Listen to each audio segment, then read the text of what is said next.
나이 들면 입이 화근이 된다. 젊을 땐 그냥 농담 같지만 살다 보면 이 말이 얼마나 무서운 말인지 깨닫게 됩니다. 말 한마디, 습관 하나가 평생 쌓은 걸 한순간에 무너뜨립니다. 세상은 착한 사람보다 정보를 많이 흘리는 사람을 먼저 노립니다. 난 숨길 게 없어. 가족끼린 비밀이 어딨어. 그렇게 믿었던 분들이 나중엔 이렇게 말합니다. 그때 그 말만 안 했어도 좋았을 텐데. 오늘은 꼭 기억하셔야 합니다. 죽을 때까지 절대 남에게 알려선 안 되는 4가지. 이건 단순한 비밀이 아니라 당신의 평생을 지키는 생존 규칙입니다. 첫째, 오래된 감정. 말하지 말걸. 그 한마디가 가족을 갈라놨다. 나이가 들면 지나간 일들이 자꾸 떠오릅니다. 그때 참았던 말, 억울했던 일, 묻어둔 서운함들. 이제라도 다 털고 가야지. 그 마음 충분히 이해합니다. 하지만 그 솔직함이 당신의 남은 평화를 깨뜨릴 수도 있습니다. 부산의 68세 김모 씨. 남편과 40년을 함께 살았습니다. 성실했지만 표현이 없는 남자. 김 씨는 늘 외로웠습니다. 퇴직 후 남편이 집에 머무는 시간이 늘어나자 오히려 갈등이 깊어졌습니다. 잔소리, 무관심, 무표정. 쌓였던 감정이 폭발했습니다. 어느 날 식탁에서 김 씨는 말했습니다. 여보, 나는 당신한테 사랑받은 적이 없어요. 순간 남편은 굳어버렸고 옆에 있던 아들은 조용히 말했습니다. 엄마, 왜 그런 말을 지금 해요? 그날 이후 식탁엔 침묵만 흘렀습니다. 아들은 아버지를 두둔했고 남편은 아내와 말을 끊었습니다. 며칠 뒤 김 씨는 일기장에 썼습니다. 사랑받고 싶어 한 말이었는데 결국 모두에게 상처만 줬다. 감정은 풀어야 하지만 모든 진실이 공개될 필요는 없습니다. 특히 오래된 부부의 감정은 정리가 아니라 화해로 끝내야 합니다. 상처를 드러내면 상대는 방어하고 침묵 속 용서만이 평화를 남깁니다. 억울함이 남았다면 그 말을 입으로 하지 말고 손으로 하세요. 편지로 써서 봉투에 넣어두세요. 그건 고백이 아니라 정리입니다. 입으로 풀면 상처가 커지고 글로 풀면 마음이 가라앉습니다. 둘째, 돈 이야기. 퇴직 후 한동안은 여유로웠습니다. 연금도 들어오고 대출도 갚았고 통장 잔고를 보며 마음이 놓였죠. 그런데 어느 날부터 이상해집니다. 오랫동안 연락 없던 친척이 전화를 걸고 이웃이 괜히 형님 여유 있으시죠? 하며 떠봅니다. 서울의 60대 정모 씨. 퇴직 뒤 동창 모임에서 이렇게 말했습니다. 연금이랑 이자 합치면 한 달에 300은 나와. 그 말이 돌고 돌아 며칠 뒤 누군가 찾아왔습니다. 형님, 잠깐만 빌려주세요. 급해서요. 그리고 500만 원이 사라졌습니다. 돈은 숫자가 아닙니다. 그건 사람의 마음을 흔드는 도화선입니다. 얼마 있다고 말하는 순간 사람들은 당신을 계산의 대상으로 봅니다. 가족 간에도 예외는 아닙니다. 자식에게 모든 금액을 알려줄 필요 없습니다. 관리 원칙만 남기세요. 이건 생활비, 이건 비상금. 이 정도면 충분합니다. 자산 내역은 문서로 정리하되 그 문서의 위치는 단 한 사람만 알게 하세요. 그게 현명한 사랑입니다. 돈을 숨기는 게 아니라 가족의 평화를 지키는 겁니다. 셋째, 비밀번호. 나이 들수록 비밀번호는 귀찮고 복잡합니다. 맨날 바꾸라 하지 기억도 안 나. 그래서 대부분 이렇게 합니다. 다 메모해뒀어. 비밀번호는 아내가 알아. 하지만 그 습관이 가장 위험합니다. 70대 정모씨 부부.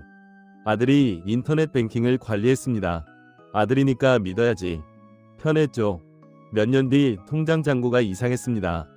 아들이 쓴 게 아니라 아들의 휴대폰이 해킹당한 것. OTP, 인증앱, 계좌번호가 한꺼번에 유출됐습니다. 은행은 말했습니다. 가족에게 접근권을 주셨다면 보상은 어렵습니다. 비밀번호의 진짜 위험은 남이 훔치는 게 아니라 내가 스스로 흘리는 것. 기억하세요. 비밀번호는 믿음이 아니라 관리로 지키는 겁니다. 가족에게 직접 알려주지 말 것. 은행, 카드, 이메일 비밀번호는 절대 통일 금지. 메모장엔 숫자 대신 힌트 문장으로 기록. 비상시 열람 절차만 문서로 남길 것. 비밀번호는 단순한 숫자가 아닙니다. 그건 당신 인생의 열쇠이자 가족의 운명을 가르는 경계선입니다. 넷째, 건강 이야기. 사람은 나이 들면 몸보다 병 이야기로 먼저 늙습니다. 요즘 어떠세요? 혈압이 좀 올라서 병원 다녀요. 그 말이 시작입니다. 그 다음 주 동네에선 이렇게 돕니다. 옆집 아줌마 요즘 안 좋대. 아들이 간병하느라 힘들다더라. 그 집은 병원비가 많이 든대. 한 사람의 병이 이웃의 입을 거치면 낙인이 됩니다. 서울의 70대 박모 씨는 검진 결과 초기 암 진단을 받았습니다. 겁이 났지만 친구에게 털어놨죠. 그냥 속 시원해서 얘기하는 거야. 아무 말 하지 마. 그런데 며칠 뒤 아파트 단톡방에 이런 글이 올라왔습니다. 박 선생님 이번에 큰 수술 받으신다던데 힘내세요. 박 씨는 충격을 받았습니다. 친구는 좋은 뜻으로 그랬다고 했지만 그날 이후 사람들의 시선이 달라졌습니다. 누구를 만나도 괜찮으시죠? 힘드시죠? 그 말이 위로가 아니라 벽처럼 느껴졌습니다. 그때 박 씨가 한 말이 있습니다. 아픈 건 괜찮았는데 내 병이 내 인생을 대신 말하게 된 게 힘들었다. 병보다 무서운 건 소문, 소문보다 무서운 건 사람들의 판단입니다. 건강 정보를 지키는 4가지 원칙. 첫째, 진단 결과는 최소한에게만 공유. 가족 중에서도 결정권 있는 한 사람만 알면 됩니다. 나머지는 괜찮아, 관리 잘 받고 있어. 이 한마디면 충분합니다. 둘째, 병명과 수치는 문서로만 남기기. 말은 왜곡되지만 문서는 정확히 남습니다. 셋째, 보험, 병원 후기, 약 이야기 함부로 올리지 않기. 이 약 좋아요. 이 병원 다녀요. 이 한 줄이 나의 상태를 노출시킵니다. 넷째, 연민으로 접근하는 사람 경계하기. 이 약 써보세요. 도와드릴게요. 이 말로 접근하는 사기꾼 실제로 많습니다. 노년층 의료사기 피해자의 70% 이상이 이런 방식으로 시작됩니다. 진짜 건강은 병이 있느냐가 아니라 내 삶의 경계를 내가 지키느냐로 결정됩니다. 건강 이야기를 줄이는 것이 아니라 내 품위를 지키기 위해서입니다. 괜찮아요. 그 한마디면 충분합니다. 이 4가지를 한 문장으로 요약하면 이렇습니다. 숨긴다는 건 거짓이 아니라 생존이다. 노년의 삶을 무너뜨리는 건 돈이 아니라 말이 너무 많아서입니다. 세상은 당신의 진심이 아니라 당신의 정보로 판단합니다. 숨기는 건 비겁함이 아니라 스스로를 지키는 방패입니다. 사람들은 늙어가며 드러내는 법보다 숨기는 법을 배웁니다. 젊을 때는 정직이 미덕이지만 나이 들면 신중함이 미덕입니다.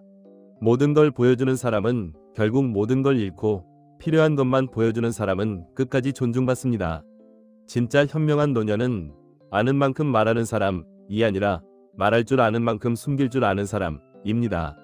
숨긴다는 건 거짓이 아니라 사랑이다. 숨겨야 할 건 돈이 아니라 가족의 평화입니다. 이제 입을 닫고 마음을 지키세요. 그게 진짜 품위입니다. 오늘 영상이 도움이 되셨다면 좋아요, 구독, 알림 설정 부탁드립니다. 여러분의 인생이 마지막까지 단단하고 평온하길 바랍니다. 지금까지 인생전환 채널이었습니다. 감사합니다.